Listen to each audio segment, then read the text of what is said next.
આ પ્રશ્નમાં આપણને પૂછેલું છે સૂચિ 1 ને સૂચિ 2 સાથે જોડો. તો સૂચિ 1માં આપણને પ્રક્રિયાનું નામ આપેલું છે. જોઈ શકીએ કે ઘણી ફેમસ પ્રક્રિયાઓ છે અને એના દ્વારા મળતી નિપજ છે એ સૂચિ 2માં આપેલું છે, જેને યોગ્ય રીતે જોડીને આપણે વિકલ્પો પસંદ કરવાના છે. બરાબર. તો જોઈએ આપણી પાસે સૂચિ 1માં પહેલી પ્રક્રિયા કોણે આપેલી છે? શ્વાર્ટ્ઝ પ્રક્રિયા. શ્વાર્ટ્ઝ પ્રક્રિયા એક કેવી છે? હેલોજન વિનિમય પદ્ધતિ. હેલોજન વિનિમય પદ્ધતિ દ્વારા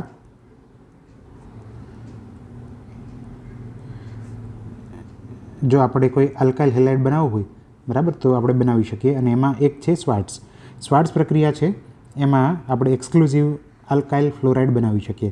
આપણને જો કોઈ આલ્કાઇલ ક્લોરાઇડ અથવા તો આલ્કાઇલ બ્રોમાઇડ આપેલું હોય, બરાબર, તો એની આપણે જો રિએક્શન કરાવીએ ફ્લોરિનેટિંગ એજન્ટ, તો અહીંયા કોણ કોણ હોઈ શકે?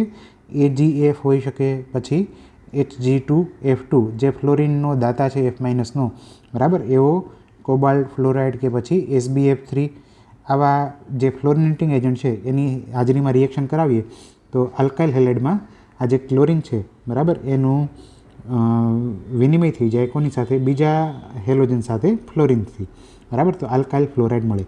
તો આપણે ઓપ્શન ચેક કરીએ, એમાં આપણને અહીંયા 4 નંબરમાં કોણ દેખાય છે? Ethyl chloride. તો અહીંયા જરૂર આપણને ઇથાઇલ ક્લોરાઇડ અથવા તો ઇથાઇલ બ્રોમાઇડમાંથી શું મળતો હોવો જોઈએ? Ethyl fluoride. તો અહીંયા આપણી પાસે હોય ફોર એક્ઝામ્પલ ઇથાઇલ ક્લોરાઇડ અને એની જો આપણે શ્વાર્ટ્ઝ રિએક્શન કરાવીએ તો આપણને શું મળી જાય? Ethyl fluoride. ઓકે. તો 1માં કોણ હોવો જોઈએ? 4.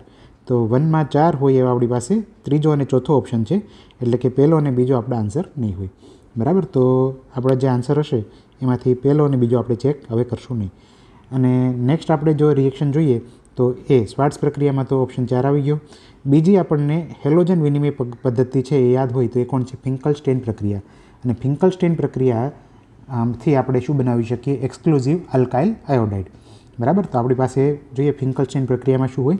ફરીથી આપણી પાસે આલ્કાઇલ ક્લોરાઇડ અથવા તો આલ્કાઇલ ફ્લોરાઇડ બ્રોમાઇડ હોય, એની આપણે NaI અને શુષ્ક એસિટોન એની હાજરીમાં રિએક્શન કરીએ, બરાબર, તો ફરીથી શું થઈ જાય? હેલોજન છે એનો એક્શન થઈ જાય અને આપણને શું મળી જાય?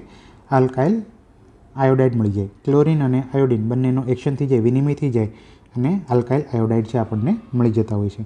બરાબર. તો ઓપ્શનમાં જોઈએ, ઓપ્શનમાં આપણને અહીંયા ઇથાઇલ આયોડાઇડ આપેલો છે તો એક્સક્લુઝિવ ફરીથી અહીંયા EtCl અથવા તો EtBrથી આપણને આ હેલોજન વિનિમય પદ્ધતિ દ્વારાની ફિંકલસ્ટેઇન પ્રક્રિયાથી શું મળી જાય?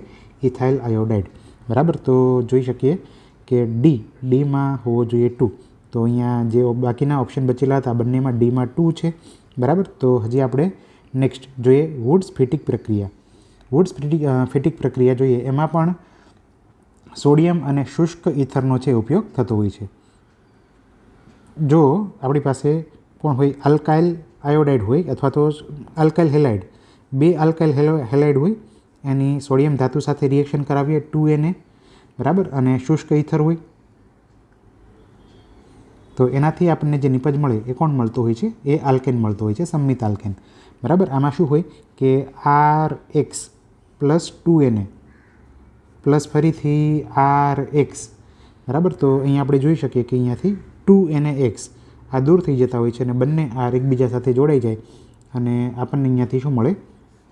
નિપજ મળે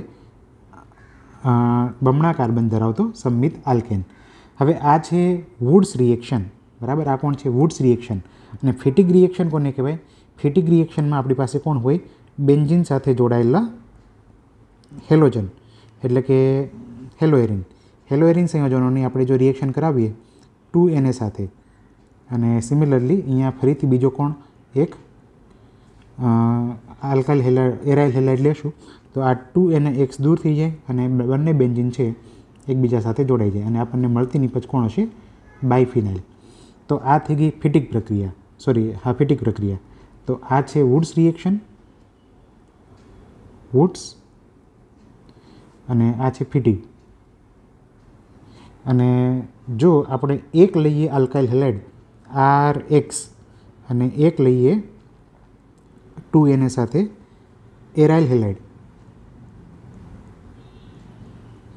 એવા કેસમાં જે નિપજ મળશે એ R સાથે અહીંયા આ 2NaX દૂર થઈ જાય અને R સાથે જોડાઈ જાય બેન્ઝીન. બરાબર. તો જો બંને આર હોય, જો બંને આર હોય આ રીતે અહીંયા, તો એને કહીશું વુડ્સ રિએક્શન. બંને બેન્ઝીન હોય તો એને કહીશું ફેટિગ. એક આર અને એક બેન્ઝીન તો એને કહીશું વુડ્સ ફેટિગ. તો વુડ્સ ફેટિગથી આપણને શું મળે છે? Alkyl iodide.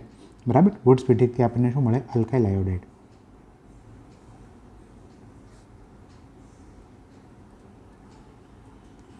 ઓકે, તો જોઈએ આપણે ઓપ્શન પ્રમાણે.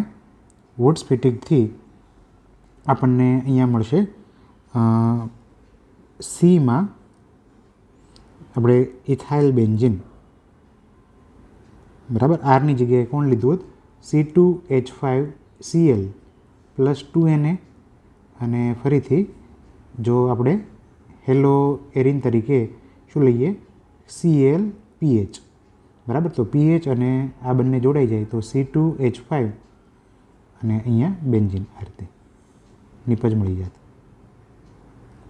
ઓકે, તો સીમાં હશે ઇથાઇલ બેન્ઝીન એટલે કે સીમાં હશે 1. બરાબર. તો ઓપ્શન 3 પણ છે એ નીકળી ગયો. તો આનો આન્સર આવશે ઓપ્શન 4. બરાબર. અને જે બાકી હતી કોણ? નંબર 2 સેન્ડમેયર પ્રક્રિયા. આને પણ જોઈ લઈએ આપણે. સેન્ડમેયર પ્રક્રિયામાં આપણી પાસે કોણ હોય? બેન્ઝીન ડાયએઝોનિયમ 4, બેન્ઝીન ઉપર N2 અને Cl. આમાં N2 ઉપર પોઝિટિવ ચાર્જ હોય, Cl ઉપર નેગેટિવ ચાર્જ હોય. બેન્ઝીન ડાયએઝોનિયમ ક્લોરાઇડની રિએક્શન કરાવીએ કોની સાથે? CuCN અને KCN. આની હાજરીમાં રિએક્શન કરાવીએ તો બેન્ઝીન ઉપર રહેલો અહીંયા N2 વાયુ N2 છે એ ગેસ તરીકે છે એ એસ્કેપ થઈ જતો હોય છે, અને અહીંયાથી જે કેન્દ્રાનુરાગી છે, બરાબર, એ ત્યાં જોડાઈ જતો હોય છે CN.